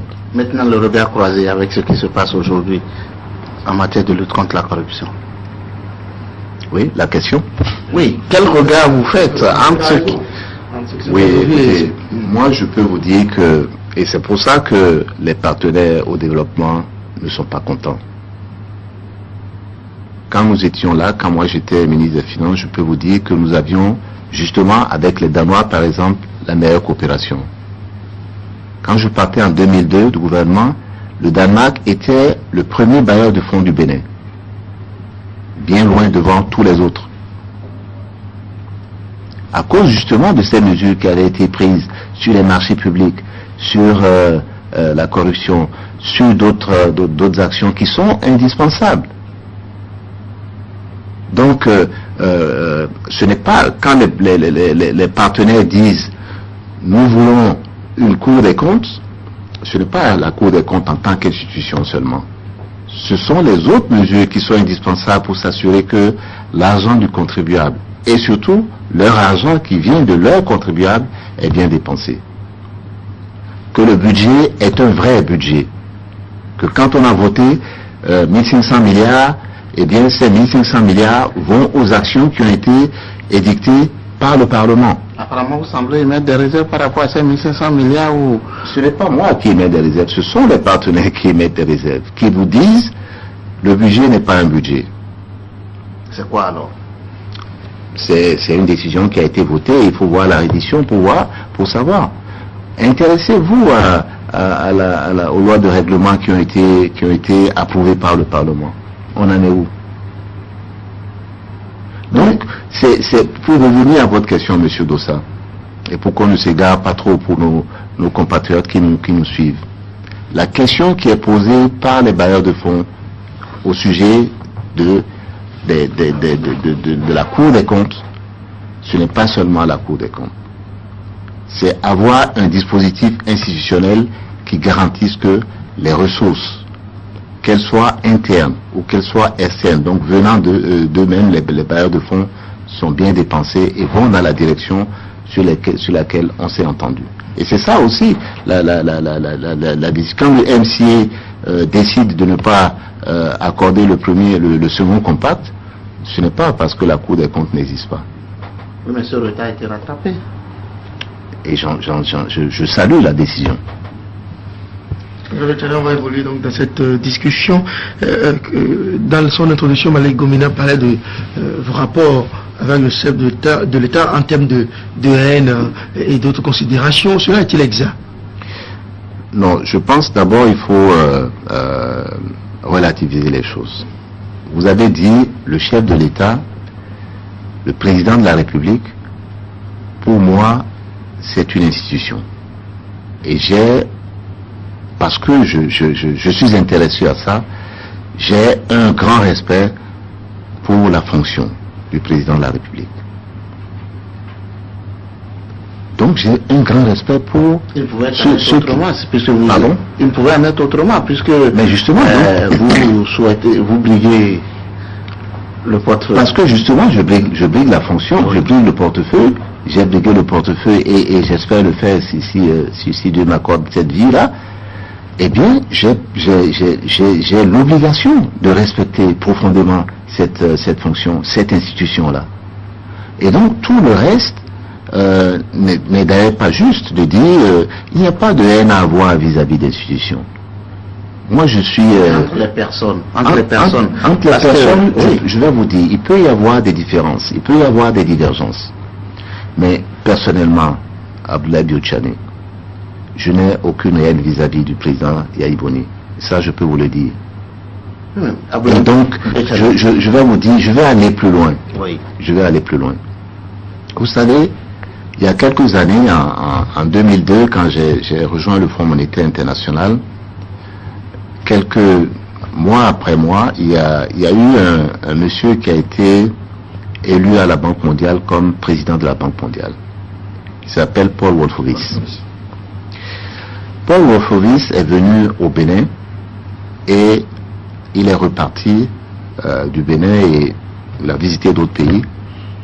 Et quand il est rentré, on avait un débrief, on avait une réunion avec le directeur général du Fonds monétaire et d'autres personnes qui s'occupaient de part et d'autre du Fonds monétaire et de la Banque mondiale de l'Afrique. Et il nous a dit, j'ai visité un pays qui m'a profondément intéressé. J'ai visité le Bénin. Et quand j'ai visité le Bénin, après avoir visité d'autres pays africains et avant d'en avoir visité d'autres, j'ai été frappé que dans ce pays-là, il y avait 3 chefs d'État qui étaient là, 3 anciens chefs d'État qui vivaient encore en toute liberté et qui pouvaient aller et venir. Il dit, ça m'a frappé parce que dans beaucoup d'autres pays africains, je ne vois pas cela. Je vois des chefs d'État, d'anciens chefs d'État en prison, je vois d'anciens chefs d'État en exil, mais j'ai rarement vu une telle concentration de chefs d'État, d'anciens chefs d'État vivant chez eux. Ça, c'est une valeur que nous devons préserver. Et je l'ai dit l'autre jour à RFI, j'espère que dans quelques années, dans un peu plus d'1 an, nous aurons un ancien 4e chef d'État. Et je souhaite qu'il puisse aller et venir comme tous les autres. Parce que c'est comme ça que la démocratie béninoise va prospérer. C'est comme ça qu'elle va grandir. C'est comme ça que nous aurons la paix pour continuer par nous développer. Et quand on pense comme cela, il ne peut pas y avoir de haine. Il peut y avoir des différences, des divergences d'opinion, comme il y en a sur les politiques à mener. Oui, promouvoir l'unité nationale, ce n'est pas de promouvoir l'unanimisme. C'est dire qu'il nous faut l'unité nationale. Il faut que nous pensions Bénin, tous. Oui, mais M. Abdoulaye Biotchane, bon, c'est vrai qu'aujourd'hui, dites-nous, si vous apprenez que Boni Yayi a un deuil dans sa famille, est-ce que vous allez courir les larmes aux yeux pour aller lui présenter vos condoléances? Mais écoutez, M. Yahya Boni a perdu son gendre il y a 2 ou 3 ans. Je l'ai appelé pour lui présenter mes condoléances. Est-ce que vous savez de l'homme, si cela se revenait sur vous, est-il possible qu'il vous retourne? J'espère. Je n'ai pas encore eu le cas et j'espère. Et s'il ne le fait pas, je vais pas m'en plaindre pour autant. Oui, mais M. Abdoulaye Biotchane, vous êtes en face de vos compatriotes et donc nous allons éviter la langue de bois. Nous allons dire les choses telles quelles. Je me souviens ici, au moment où le chef de l'État est venu, les premiers mois, la première année ou la deuxième année, Abdoulaye Biotchane qui intervenait, qui disait que Boni Yayi n'a pas de meilleur soutien à l'extérieur que lui. Puis il y a eu la Banque mondiale. Ensuite, le Fonds monétaire international. Vous avez quitté, vous êtes venu pour la BOAD. Et après, vos relations se sont distancées. Et quand vous dites que tout va bien entre vous, vos compatriotes ont l'impression que ce n'est pas juste. Parce que Boni Yayi estime que si vous avez compété en 2011 contre lui, il doit faire une question d'honneur pour vous empêcher de lui succéder. Ça, c'est ce qui est connu de vos compatriotes. J'espère que ce ne sera pas le cas. Tout ce que vous avez dit sur l'histoire est certainement vrai. Mais vous me posez une question sur l'état actuel de nos relations. Et je vous dis, je n'ai aucune espèce de haine vis-à-vis de Yahya Boni. Je crois que c'est factuel, c'est vrai. Vous vous êtes revu, est-ce que vous êtes parlé, vous vous êtes expliqué après 2011? Mais ça reste une affaire privée, monsieur Comina, entre monsieur le président de la République et moi. Je ne vais pas m'étendre là-dessus. Sur les politiques. Éléments extérieurs, oui. Depuis peu, en tout cas avant votre intervention, le 11 décembre, à l'occasion donc de cette marche des forces démocratiques, vos partisans et vous-même, c'était silence plateau, personne ne nous a parlé, en tout cas aucun membre de l'Alliance ABT ne se prononçait sur l'actualité, ne prenait aucune position contre les actions du chef de l'État, et donc on avait estimé à l'époque que vous ménagiez ces susceptibilités dans le cas où éventuellement vous auriez besoin de son soutien en 2016. Et cela reflète la réalité. Est-ce qu'une telle décision, une telle résolution a été prise par vous en son temps? Vous voyez que de tout cela, il s'agit de spéculation de part et d'autre. Parce que d'un côté, M. Gomina me dit il y a une profonde haine entre le président de la République et vous, et de l'autre, M. Dossa qui dit vous faites des choses pour espérer le soutien du président Yahya Boni demain. La position de l'Alliance sur des questions politiques a été de manière permanente dictée par la préoccupation d'intervenir sur un certain nombre de sujets importants pour notre pays. Nous avons été là sur les questions de la LEPI. Nous avons été là sur les questions de la révision de la Constitution. Nous avons été là sur les questions et de manière permanente sur les questions économiques. Et nous sommes là aujourd'hui sur les questions d'élection. Si on a manifesté le 11 décembre, c'est bien parce que nous pensions qu'il était indispensable de faire quelque chose pour que ces élections aient lieu, surtout les élections municipales. Et nous avons participé à la marche, à cette importante marche, aux côtés des autres forces démocratiques qui pensaient la même chose que nous. Donc je crois que l'Alliance a eu de temps en temps l'opportunité de dire son point de vue. Bien sûr, certains peuvent estimer que nous n'avons pas été suffisamment présents dans l'opinion. Et que la critique était à Florent Moucheté. Et que non, nous avons formulé des critiques sur la politique économique, par exemple, de façon régulière, pour faire progresser les choses. Moi, je ne suis pas dans la critique pour la critique. C'est ça aussi qu'il faut comprendre. Je ne suis pas là pour dire que le gouvernement fait mal tous les jours. Je suis là pour dire, oui, le gouvernement fait bien ici. Quand nous l'avons dit, le gouvernement fait la table ronde, j'ai dit, c'est une bonne initiative. Mais ça aurait pu aller plus loin et on aurait eu de meilleurs résultats si on avait fait ça de telle autre manière. Parce que j'ai été chargé de table ronde dans d'autres pays. Donc ce que je veux dire, c'est que l'Alliance a été, dans le passé récent, assez présente lorsqu'il était indispensable de le faire. Cela dit, vous devez constater par ailleurs, et c'est pour ça que moi je vous remercie de votre invitation d'aujourd'hui, c'est que dans les médias publics, nous n'avons pas accès aux médias publics. Vous le savez. Donc ça limite qu'on appelle notre visibilité, qu'on le veuille ou non. Lorsque je fais les visites dans les 60 communes, combien de fois vous avez vu l'ORTB parler de moi? Moi j'ai suivi sur l'ORTB votre don de forage quelque part dans les collines. Voilà. Ça fait combien de fois? Une seule fois? Est-ce que vous demandez souvent les services de l'ORTB, vous cachez aussi derrière les plaintes d'une autre... Non, nous les sollicitons de la même manière que nous vous sollicitons. Nous les sollicitons de la même manière que nous sollicitons Canal. Et encore une fois, moi je vous remercie, je vous dis bravo de donner une opportunité à notre alliance, de nous donner cette opportunité, comme vous donnez la même opportunité à d'autres groupes politiques qui n'ont pas les mêmes moyens d'accès aux médias publics. Rassurez-vous, chez nous, tout le monde est bienvenu et nous allons continuer dans ce sens parce que pour nous, il faudrait que chacun puisse s'exprimer, que c'est de la contradiction que les populations pourront se faire leur idée. Nous allons continuer à vous Virginie notre entretien. Vous avez parlé de l'unité nationale, vous avez parlé de l'Alliance ABT qui est présente un peu partout sur le territoire national, c'est vrai.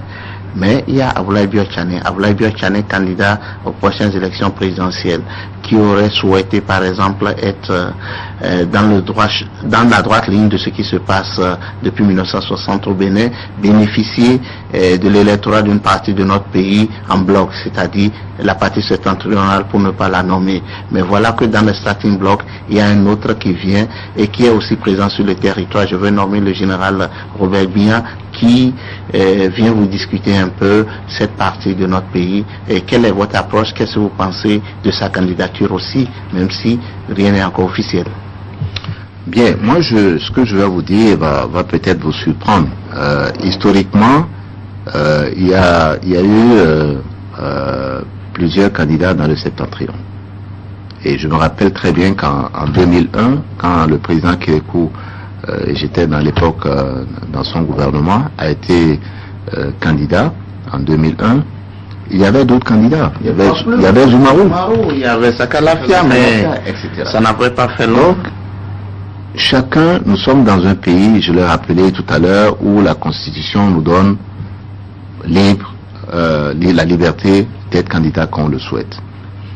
C'est le cas aujourd'hui du général dont vous avez parlé, ce sera le cas pour d'autres personnes, et je crois que ce sera à nos compatriotes de décider le moment venu de qui est le mieux qualifié pour les diriger, qui est le mieux qualifié pour porter leurs espoirs, qui est le mieux qualifié pour, disons, faire aboutir leurs rêves.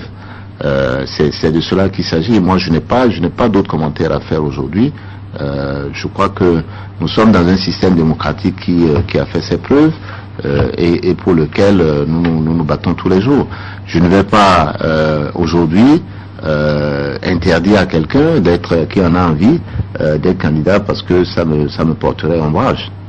Oui, mais même si la candidature ne vous porte pas ombrage, aujourd'hui, avec l'ère du temps, pensez-vous que l'économiste, le banquier central, ce soit quelque chose encore vendable sous nos cieux? Oui, pourquoi pas. Moi, j'ai entendu des gens dire d'amener des critères. Il faudrait interdire aux économistes d'être président de la République du Bénin. Il faudrait interdire aux banquiers centraux. Il y en a un qui a dit qu'il faudrait même interdire aux gens qui sont nés avant 1960 de se présenter. Peut-être que demain quelqu'un va introduire une règle qui porte sur la taille des candidats. Je n'en sais rien. Je crois qu'il faut être sérieux. Notre pays est en grande difficulté. Nos compatriotes ont des aspirations. Moi, ce que je vois du Bénin et ce qui m'a amené ici pour être candidat en 2011 et pour lequel je suis resté après 2011 est très simple. Je connais un pays dans lequel tout le monde, tout parent, toute famille célèbre l'éducation et l'instruction. Tous les parents, quand vous regardez un chef de famille, et je suis sûr que c'est votre cas, M. Gobina, je suis sûr que c'est votre cas, M. Dossa, que le plus gros de votre budget est consacré à l'éducation et l'instruction de vos enfants. Absolument, c'est ça. Et ça donne les résultats que nous savons que partout où vous allez, notamment à l'extérieur, les Béninois sont dans des fonctions prestigieuses. Ce sont des professeurs, des banquiers, des enseignants. Mais de moins en moins par rapport à nos frères du Sénégal. Il y en a toujours. Et je suis resté 6 ans au Fonds monétaire international.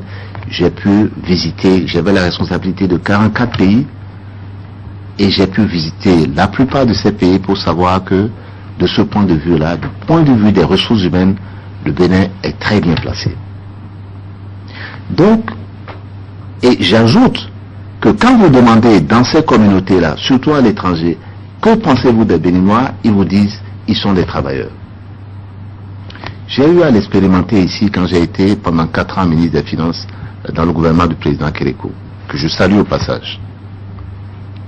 Eh bien, j'ai vu ici, au ministère des Finances, des cadres compétents, des gens qui voulaient avoir des résultats, des gens qui ont pu faire aboutir des réformes lorsque nous sommes assis pour dire voilà le cadre dans lequel nous voulons ces réformes, voilà la direction qu'il faut aller, voilà les raisons pour lesquelles il faut aller dans cette direction-là. Vous allez au ministère des Finances aujourd'hui, vous voyez le système informatique qui est en place, il date de cette période-là. Et ça a été conçu et exécuté par les cadres béninois. Quand je vois ça, je dis que nous avons ce qu'il nous faut pour nous développer, c'est-à-dire des ressources humaines. Parce que c'est de ça qu'il s'agit. Ce qui fait le développement, ce n'est pas seulement dans notre pays, partout, ce n'est pas le pétrole, ce ne sont pas les mines, ce ne sont pas les richesses matérielles, ce sont les ressources humaines. Quand vous avez ça, quand vous pouvez faire travailler cela, vous avez le développement. Et j'ai la faiblesse de penser que cela est réuni au Bénin. C'est ça, moi, qui m'encourage. Et c'est ça qui me guide, parce que je sais que quand vous avez ça, le reste, c'est le leadership. Mettre un leadership qui permette de mettre ces ressources humaines là ensemble. Mais cela dit, il faut éviter de diviser ces ressources humaines là, de laisser croire que tel groupe est moins important que tel autre groupe. C'est pour ça que j'insiste encore une fois sur l'unité nationale. Aujourd'hui, vous n'avez pas l'impression que la citadelle unité nationale a reçu assez de fissures? Bien sûr qu'il y a des relents de régionalisme. J'ai entendu, moi, quand j'ai été candidat en 2011, certains me disent « Ah, tu es le candidat poussé par le Sud ». Aujourd'hui, j'entends certains dire « Ah oui, ABT, c'est le candidat du Nord ». Je suis candidat du Nord, du Centre et du Sud. Si je suis candidat demain, je veux être le candidat de l'ensemble du Bénin. Je veux être le candidat qui va faire évoluer le Bénin. Je veux être le candidat qui va faire la fierté du Bénin. Dans tous les domaines. Tous les hommes politiques les plus régionalistes d'ailleurs tiennent ce discours-là publiquement. Alors moi, il y a une grosse différence. Il y a une grosse différence. Je vais vous dire la différence. La différence, je la vois sûrement dans la famille de Gominan et sûrement dans la vôtre aussi. Moi, je suis né dans une famille dans laquelle nous avons développé cela. Je vais vous raconter juste cela.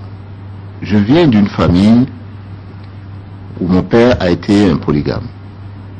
Il a eu 4 femmes. Je ne célèbre pas la polygamie, c'est factuel. Eh bien, des 4 femmes, il y en avait 2 qui étaient du nord et 2 qui étaient du sud.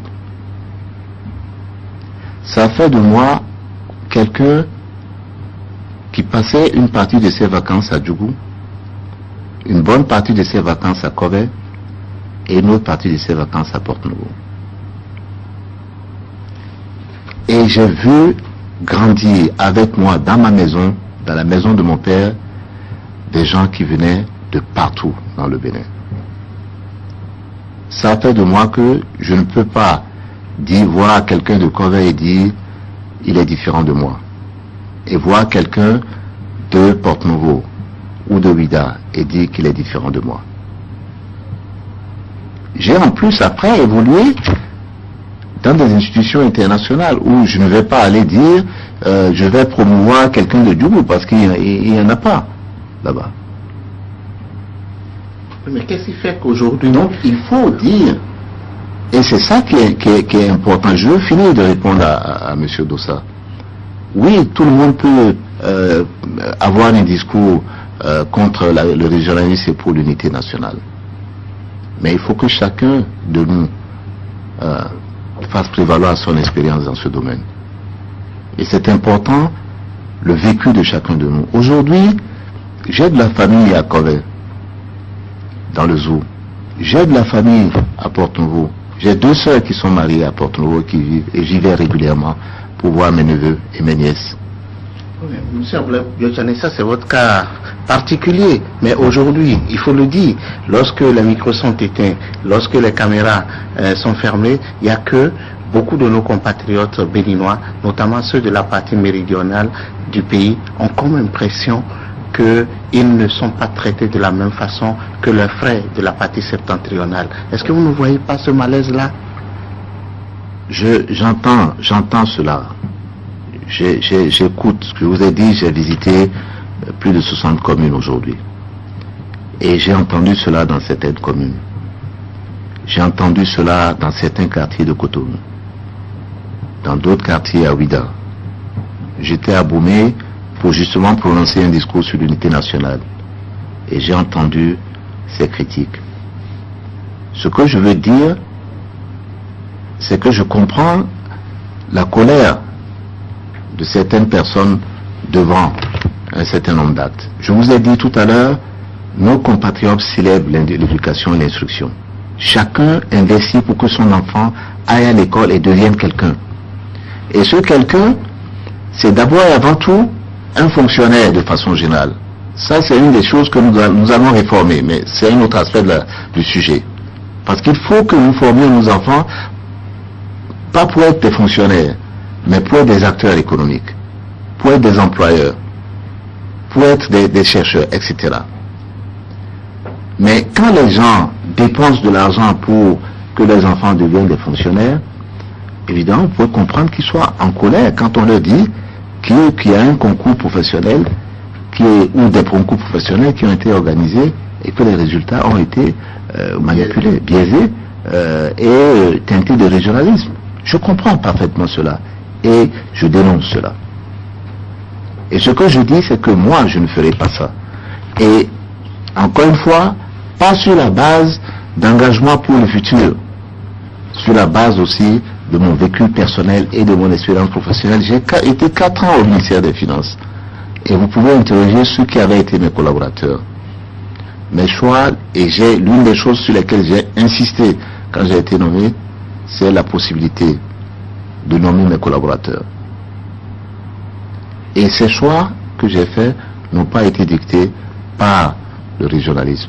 Ils ont été dictés par l'intérêt national, par l'intérêt du service public, par la compétence et le mérite. Oui, mais Abdoulaye Biachane, vous le dites, c'est si beau, mais est-ce que c'est peignant au plan politique aujourd'hui? Parce que lorsque je vais dans une région comme Djougou, l'un des reproches qui vous est fait, c'est qu'au moment où vous étiez aux affaires, vous n'avez pas donné priorité au fils de la région.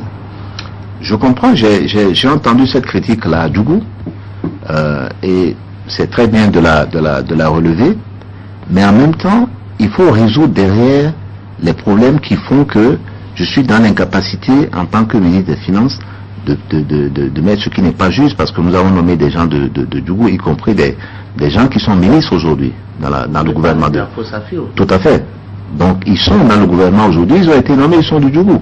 Mais, ce que les gens de Djougou disent, c'est qu'il n'y en a pas eu beaucoup. Mais il n'y en a pas eu beaucoup parce que, à l'époque, il n'y avait pas des gens formés dans certains secteurs où nous pouvions prendre des gens de Djougou. Il n'y a pas eu que Afo. Il y a eu Yakou qui était directeur général de la loterie. Il est de Djougou. Donc, cette critique-là n'est pas tout à fait juste. Ce que les gens veulent, c'est beaucoup plus. Mais beaucoup plus, c'est introduire aussi ces inégalités que vous dénoncez par ailleurs. Donc, il nous faut revenir à cette expérience. Je veux dire, c'est important de combattre le régionalisme si nous voulons que ce pays-là progresse. Si nous voulons avancer, nous devons être unis. Nous avons un pays qui fait 10 millions d'habitants. Nous sommes à côté d'un autre pays qui fait 200 millions d'habitants. Et nous voulons nous diviser par ethnie et demain par sous-ethnie. Nous allons nous diviser par quartier et demain par vous. Non. Oui, mais justement, c'est que le problème, malheureusement, il se pose, il est vécu pour un pays d'à peine 700 km en longueur. Je ne sais pas ce qui peut être nord, ce qui peut être sud ou ailleurs, c'est tout un, si je ne dirais pas, toute une région qui s'étend sur 700 km. Mais comment faire pour guérir de ce phénomène qui de plus en plus prend de l'ampleur et qui est un mal-vivre entre les Béninois qui hier s'aimaient, mais qui aujourd'hui de plus en plus se craignent? Moi, je pense qu'il faut revenir aux fondamentaux. Il faut que nos compatriotes et surtout les leaders aillent au-delà de la profession de foi. Dossa avait raison tout à l'heure, M. Dossa avait raison tout à l'heure d'insister sur le fait qu'il ne faut pas seulement des discours. Il faut des actes dans ce domaine-là. Et il faut des actes forts pour montrer que c'est la direction dans laquelle il faut aller si nous voulons construire une nation, si nous voulons que ce pays se développe. Parce que quand vous allez dans un village et que les gens n'ont pas accès à l'eau potable, eh bien c'est tout le village qui n'a pas accès à l'eau potable. Et ceux qui n'ont pas accès, aujourd'hui les gens qui n'ont pas accès à l'eau potable dans notre pays, il y en a près de la moitié de nos compatriotes. Ils sont au nord, ils sont au sud. Il y a des quartiers de Djougou où il n'y a pas d'eau potable. Moi j'étais à Kili l'autre jour, j'ai été interpellé à ce sujet. Il y a des quartiers, je vous ai dit tout à l'heure, à Tobin à côté, il n'y a pas d'eau potable. Donc, mettons-nous dans les conditions où nous serons en mesure, nous serons capables de résoudre ces problèmes. Et ça commence effectivement par l'unité nationale. Ne pas discriminer quelqu'un parce qu'il vient de telle région ou de telle autre région, qu'il vient de telle ethnie ou de telle autre ethnie. Ne pas discriminer quelqu'un parce qu'il ne pense pas comme vous. Parce qu'il y a ça aussi. Après avoir fini de parler de cette plaie de la République, c'est-à-dire le régionalisme, nous allons parler au moins des trains qui arrivent à l'heure, et notamment de la LEPI. On peut dire que enfin nous avons une liste électorale permanente informatisée, et c'est à l'actif de tout le peuple béninois, mais ça peut être une fière boutonnière dont le gouvernement peut se prévaloir, après toutes les critiques, enfin. Oui, non, je vous rejoins, M. Gomina, pour saluer le travail qui a été fait par le COS LEPI dirigé par Sakalafia. Je salue au passage le travail technique qui a été fait surtout par les experts béninois autour du CNT. Je leur tire mon chapeau et ça me ramène à ce que j'ai dit tout à l'heure sur les ressources humaines de notre pays. Dans tous ces domaines, prenez tous les domaines de la vie sociale et économique de notre pays, vous trouverez des experts béninois qualifiés. Moi j'ai commencé ma carrière. J'ai été amené, à l'époque nous avions un peu de pétrole. Et j'étais allé visiter de la banque centrale où j'étais. Je parle du passé. Aujourd'hui je ne sais pas. Je n'ai aucune preuve qu'il y a du pétrole. Alors, je suis allé visiter la plateforme à Sémé, au large de Sémé. Vous savez, à l'époque, tous les cadres que j'avais trouvés au large de Sémé étaient des cadres béninois, à l'exception de 2 Norvégiens qui étaient là. Aujourd'hui, nous avons la même situation dans beaucoup de secteurs. Mettons-les au travail. Parce qu'ils ont envie de travailler, ils ont envie de réussir, ils ont envie que le Bénin soit cité parmi les meilleurs. Et nous devons travailler pour ça. En tout cas, moi, je veux travailler pour ça. Ils ont envie de travailler, et au moment où le Bénin a besoin justement d'une agriculture qui s'améliore et produit donc des bénéfices assez conséquents pour impulser le développement. Quelle est votre vision aujourd'hui de ce domaine, ce secteur-là, le secteur agricole? Merci beaucoup. Alors, avant de revenir ça, laissez-moi terminer un point avec M. Gomina sur la LEPI. Oui, allez-y. C'est vrai que tout ça est bien terminé pour les élections législatives et pour les élections communales. Mais n'oublions pas que derrière, il y a encore des gens qui ne sont pas inscrits. Il ne faut pas perdre cela de vue. Il y a des gens dans le pays, au Bénin, qui ne sont pas encore inscrits. Il a pas voulu s'inscrire. Non, attendez. Il y a aussi les Béninois de la diaspora qui ne sont pas inscrits. C'est pas de leur faute. C'est de plus en plus pertinent. À ce niveau, c'est pertinent. Mais nos compatriotes qui, malgré les ratissages, malgré tout ce qui a été fait, les prolongations qui ne sont pas sorties, c'est difficile de défendre leur cas aujourd'hui. Par contre, pour nos compatriotes de la diaspora, le problème se pose puisque eux, ils n'ont rien fait pour ne pas mériter de pouvoir participer. Alors, je souhaite que vraiment, après la mise en place de la prochaine LEPI, une priorité soit mise là à cet effet. Je souhaite, même si c'est de leur faute, que des efforts soient entrepris pour que tous ceux qui n'ont pas été inscrits, un peu partout sur notre territoire, puissent s'inscrire. Pour revenir à l'agriculture, notre agriculture a des problèmes aujourd'hui. Et en particulier, le coton a des problèmes aujourd'hui. Vous le savez aussi, il faut des problèmes énormes. Il faut aller au-delà des discours publics pour écouter les paysans, analyser les chiffres et les faits et voir que nous avons besoin là aussi de conduire des réformes.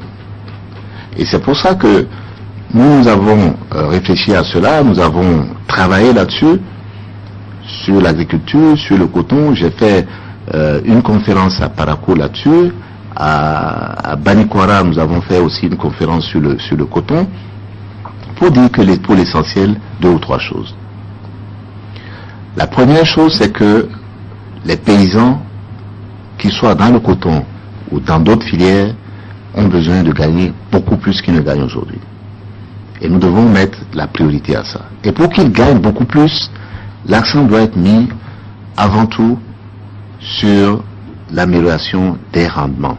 C'est-à-dire combien de tonnes de produits, ou combien de kilos de produits sont produits sur 1 hectare de ferme. Je donne rapidement les chiffres. Les paysans qui font le mieux aujourd'hui dans le coton, ils sont autour d'1 tonne de coton par hectare. 1000 kilos par hectare.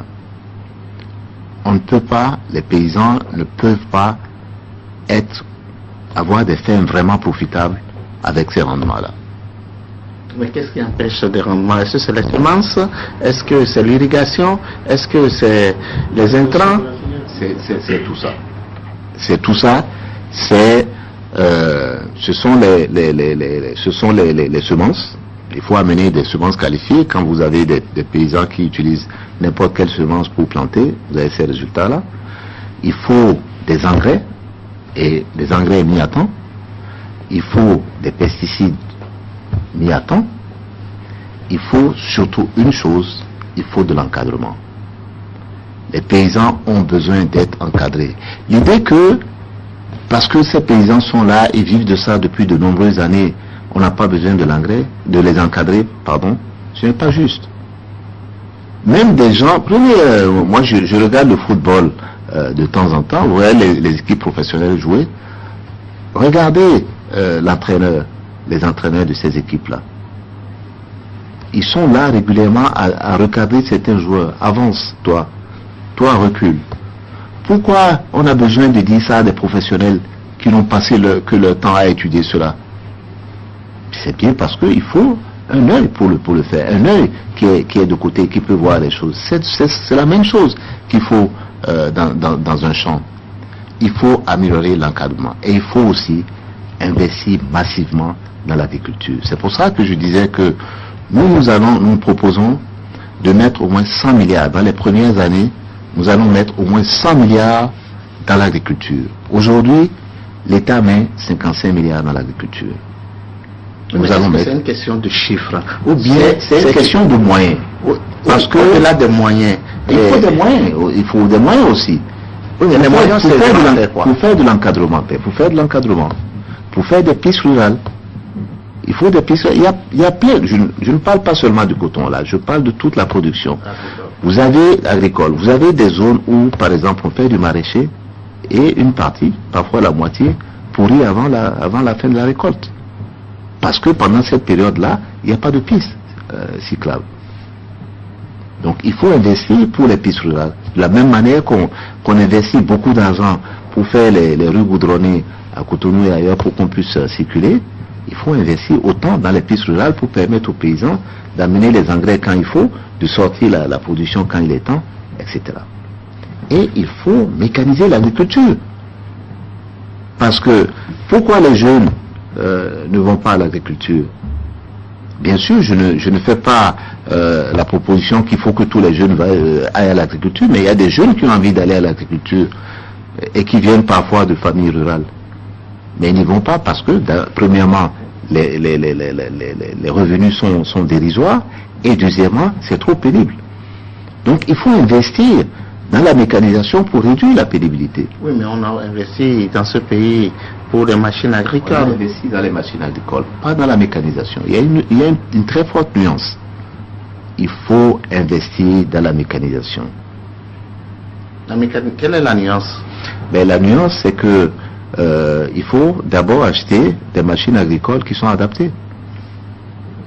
Même quand vous décidez d'acheter des machines agricoles, il faut qu'elles soient adaptées. Et il n'y a pas que les machines agricoles. Il y a tout ce qui tourne autour. C'est pour ça que je parle, par exemple, de recherche. Et dans ce domaine-là, de recherche agronomique.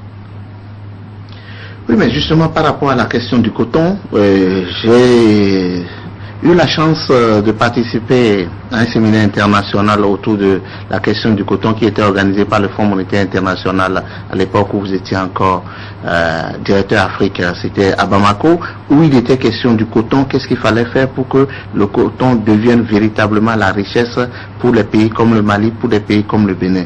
Mais 10 ans après, aujourd'hui, lorsqu'on regarde, c'est toujours des problèmes entre le privé et le public, des problèmes où on est obligé de réquisitionner des usines, des problèmes où on veut amener le coton béninois pour égrener dehors à l'extérieur, alors qu'en ce moment, les autres qui étaient derrière nous font des pas de géant et nous dépassent. Pourquoi cette malédiction béninoise? Bien, ce que vous appelez malédiction vient aussi de ce que nous n'essayons pas d'apprendre du passé. Et c'est encore une fois un appel à la méthode. Méthode, méthode, méthode. Vous voulez faire des réformes, associez tout le monde.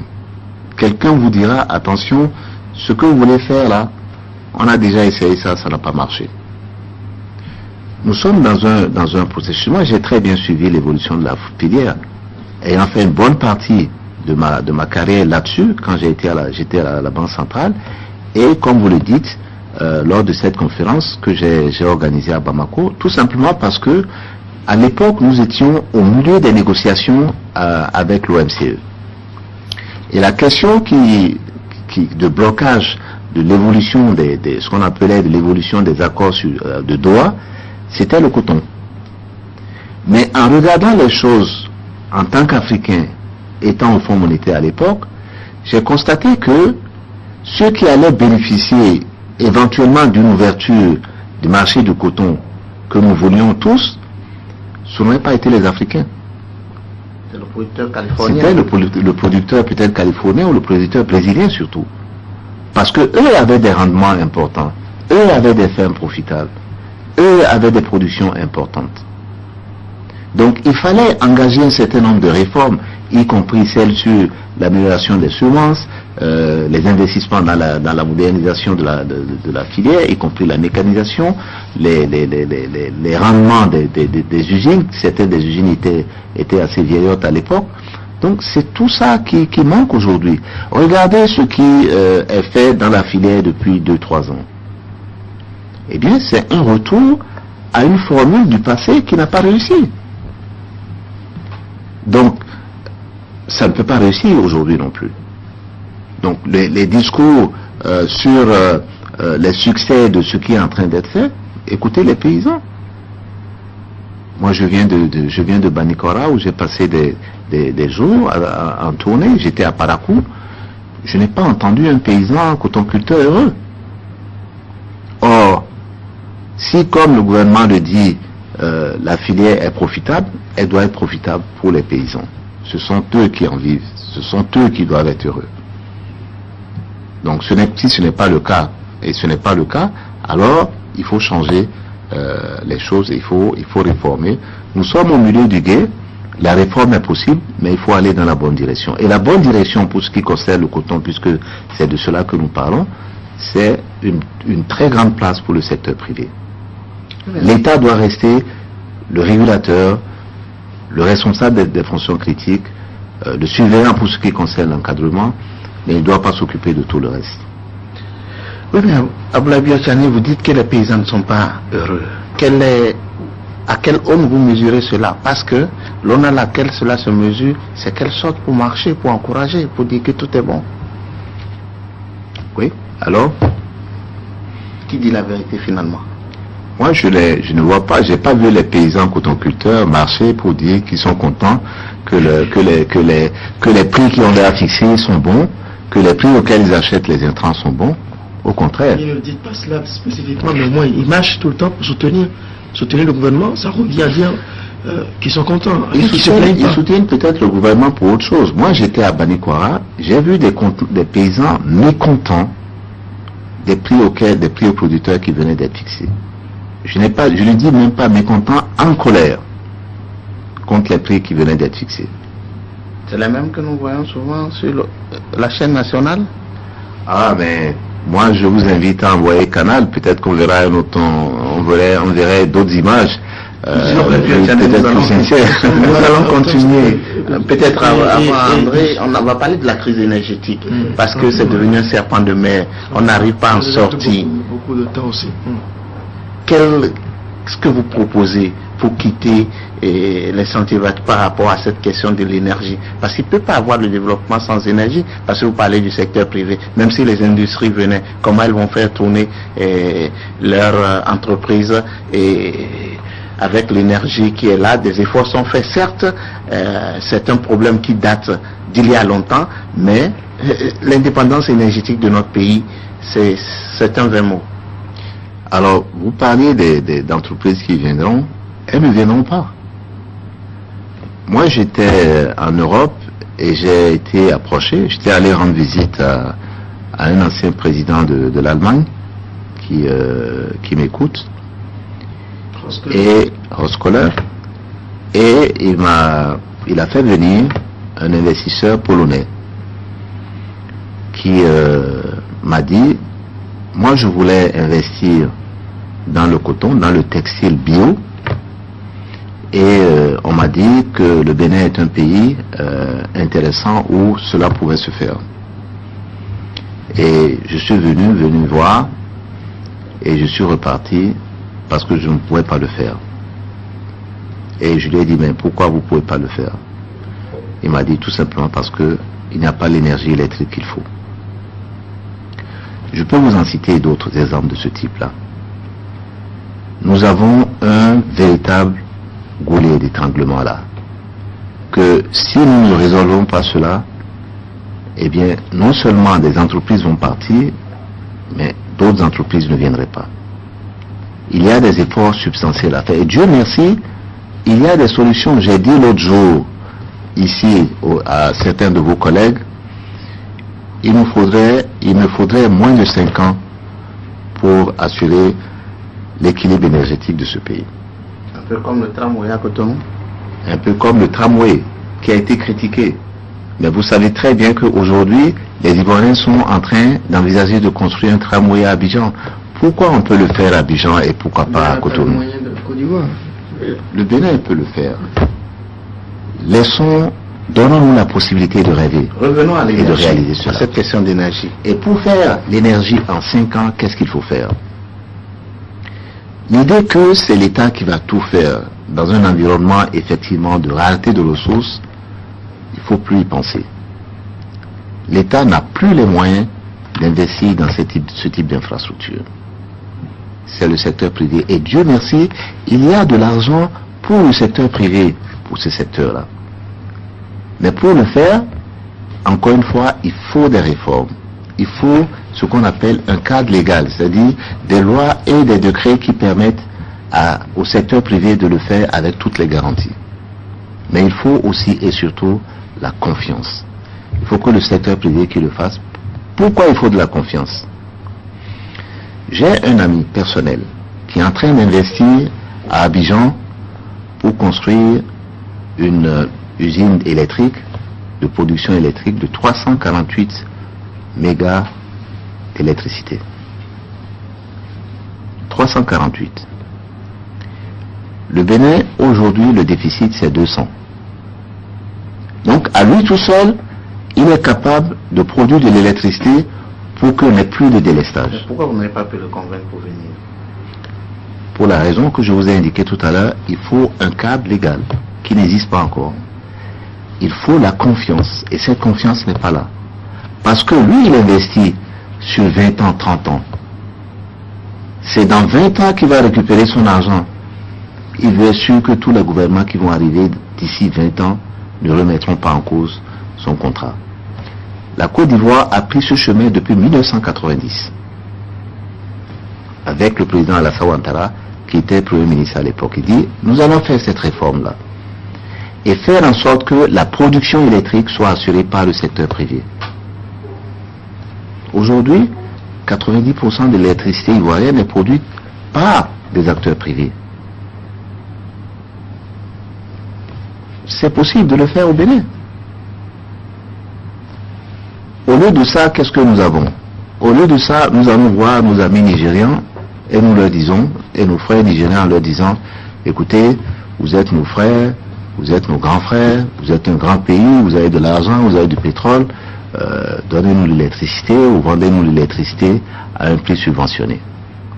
Et ils disent quoi? Ah oui, c'est vrai, vous êtes nos frères, vous êtes nos amis, d'accord, on va vous donner ça. Et qu'est-ce qui se passe? Il se passe qu'au bout de quelques temps, ils vous vendent l'électricité, mais ils sont incapables de vous fournir de manière continue cette électricité. Pourquoi? Vous allez tous les jours au Nigeria, M. Gomina, M. Dossa, vous allez au Nigeria, qu'est-ce que vous constatez? Des délestages partout, y compris à la présidence de la République. Donc les Nigériens n'ont pas cette électricité qui veulent vous vendre ou qui veulent vous vendre à prix subventionné. Et nos amis, il y a une expression yoruba qui dit aussi, et celui qui n'en a pas ne peut pas vous donner. On ne peut pas vous prendre, vous ne pouvez pas prendre à celui qui n'en a pas. Mais c'est ça exactement la situation. Au contraire, je dis bien au contraire, nous devons nous organiser pour vendre de l'électricité aux Nigériens. Dernier sujet de notre entretien, les questions, l'infrastructure routière au niveau de notre pays. C'est vrai que par rapport à Boycon, à Kassato, cette épine dorsale de notre pays a connu beaucoup de problèmes. On est en train de quitter. Et bon, c'est vrai que votre... Vous êtes sûr? Oui, oui. Et le chantier avance, pas au rythme qui est annoncé, mais il avance quand même. Nous avons envoyé des équipes qui ont constaté que des Chinois sont en train de travailler. Au niveau d'Alada, les viaducs sont en train d'être faits et que c'est sûr que dans pas longtemps, nous allons... Dans quel horizon? Non, nous ne sommes pas spécialistes des questions routières. Ah oui, nous mais... ne pouvons pas avancer des délais. Quels sont les éléments qui vous font douter, par exemple, de... Moi, j'ai voyagé, j'ai fait Boycon Cotonou. J'ai conduit de Boycon à Cotonou. Je ne vois pas ce projet fini avant 2 ans. J'ai fait cette route et je ne la vois pas être finie avant 2 ans. Alors, je ne sais pas quelle est votre question, mais... Oui, la question des infrastructures routières. C'est vrai qu'on a vu votre ancienne banque, la BOAD, mettre assez de crédit, beaucoup de lancements au niveau du pays pour des routes, même si bon, la route ça prend du temps. Mais est-ce que vous pensez qu'à ce niveau-là, la politique qui est menée nous permettra de ne pas nous retrouver dans des situations du genre à Kassato Boycon? Écoutez, nous avons un véritable problème d'infrastructure routière dans notre pays aujourd'hui. Moi, je circule et je fais tous ces trajets par la route. Aujourd'hui, voilà. Aujourd'hui, vous ne pouvez pas faire Savalou-Djougou par la route. C'est pénible. C'est pénible. Parakou-Djougou vient d'être entamé. Quand vous faites Parakou-Kandi-Malanville, il y a certains tronçons qui sont déjà en cours de dégradation. C'est pareil entre Dassa et Parakou. Donc quand vous faites Cotonou-Dassa, le seul tronçon qui soit encore carrossable, c'est le tronçon entre Dassa et Boycon. Le reste, pour aller dans la région septentrionale en passant par Lomé, la vallée de Lomé, vous savez aujourd'hui dans quel état elle est cette voie. Donc nous avons un vrai problème. Il faut des investissements massifs parce qu'on a laissé les infrastructures se dégrader. Je ne sais pas comment on va faire. Je n'ai pas encore écouté les techniciens voir, étudier et présenter le problème dans toute sa magnitude. Mais nous avons de véritables soucis dans ce secteur-là.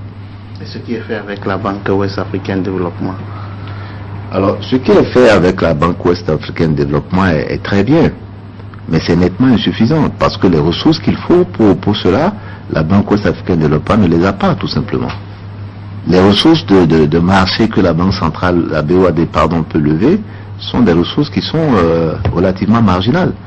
Vous ne faites pas des routes avec de l'argent autour du marché. C'est extrêmement difficile. Il faut chercher des ressources concessionnelles et le marché des ressources concessionnelles est pratiquement inexistant aujourd'hui. Donc la BOAD fait ce qu'elle peut, il faut la saluer, la féliciter pour le travail qui est fait, mais ça reste limité face aux problèmes auxquels nous avons affaire. Monsieur Ablabi Otiani, je vais vous demander de conclure notre entretien, mais avant, je voulais que vous puissiez vous prononcer. On a depuis quelques mois un jeune ministre des Finances à la tête des Finances du Bénin, vous qui êtes passé par là. Beaucoup disent qu'il est en train d'entreprendre des réformes, qu'il est en train d'aller sur le pas de ses illustres prédécesseurs dont vous. Pour l'impression que vous avez, de quoi s'agit-il? Non, je ne veux pas porter des jugements personnels. Ce n'est pas juste parce que c'est un travail qui est extrêmement pénible. Mais j'ai porté un jugement global sur l'action économique du gouvernement. Je veux m'en tenir à cela. Nous avons des défis très importants. Au niveau de la gestion budgétaire, j'attends de voir les propositions de réformes qui vont être faites dans ce domaine. Nous avons, parce que vous savez qu'il y a des arriérés importants vis-à-vis du secteur privé. À la fin de l'année dernière, il y avait 50 milliards au moins de dettes vis-à-vis du secteur privé qui n'ont pas pu être payées. Ça veut dire quoi? Ça veut dire des PME qui sont étranglés.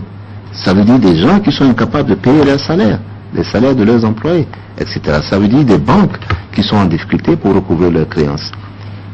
Voilà des sujets qui sont importants à faire. Donc, je préfère me focaliser mon attention sur ces sujets qui sont importants. Créer un cadre important pour le développement du secteur privé, c'est très important. Il faut qu'on regarde ces sujets-là. Je ne veux pas personnaliser le débat. C'est un ministre qui vient de commencer. Je lui souhaite du succès. Il faut le faire. C'est un travail difficile et je lui souhaite du courage pour l'accomplir. Mais nous avons pour les mois et les années à venir des défis, d'énormes difficultés auxquelles il faut accorder de l'attention. Il faut vraiment de l'énergie et de la détermination pour ceux qui vont entreprendre cela. Monsieur le ministre, nous sommes pratiquement à la fin. S'il vous était demandé de conclure notre entretien, qu'est-ce que vous souhaitez que nos compatriotes retiennent de cette émission, de votre passage, de cet entretien à bâton rompu? Bien, nous avons discuté de beaucoup de sujets et je veux insister sur quelques-uns. Le premier sujet sur lequel je veux insister, c'est la nécessité de continuer par mettre un accent important sur l'unité nationale et combattre de ce point de vue le régionalisme sur toutes ses formes. Le deuxième sujet, c'est qu'il nous faut de plus en plus mettre l'accent sur les conditions d'amélioration des conditions de vie de nos populations. Donner l'accès à l'eau potable aux gens. Donner surtout de l'emploi aux jeunes. J'ai dit il faut qu'on en fasse la priorité des priorités si on veut que ce pays ne sombre pas comme d'autres dans la violence, l'anarchie. Il faut absolument cela. Il faut en faire le pilier économique. Et c'est ça, et c'est pour ça que je dis que notre démocratie doit pouvoir produire des dividendes économiques. Elle doit cesser d'être du Nescafé? Je dis des dividendes économiques. Et quand on aura fait ça, effectivement, alors, on n'aura plus cette violence. Et, troisièmement, je le dis encore, nous devons faire confiance à nos compatriotes pour dire que nous avons les ressources humaines qu'il nous faut pour développer notre pays. Nous avons des chefs d'entreprise qui se battent et il faut vraiment tirer le chapeau à tous ces chefs d'entreprise qui sont dans des conditions extrêmement difficiles. Y compris aux non-vertueux? Pardon? Y compris aux non-vertueux? Bien sûr. Bien sûr. Il faut créer le cadre. Partout où vous avez, même les multinationales aujourd'hui, qu'est-ce que vous entendez dire des multinationales? quand on parle de la fiscalité en Europe vis-à-vis des multinationales. C'est pas la vertu. Mais elles sont là. Mais il faut créer le cadre pour que ces entreprises prospèrent, aient des bénéfices, recrutent les jeunes pour travailler. Et réinvestissent aussi. Et réinvestissent. Et je dis, nous avons les hommes et les femmes pour cela. C'est pour ça que moi j'ai confiance. Et je dis que cette vision qui veut que le Bénin puisse prospérer sur la base de ses ressources humaines, elle est là. Elle est intacte. Et enfin, je veux dire deux choses. La première, c'est pour vous dire que dans une semaine, le 8 mars, on va encore célébrer les femmes. Et ces femmes, on n'en a pas parlé beaucoup dans notre débat, elles sont importantes pour notre pays.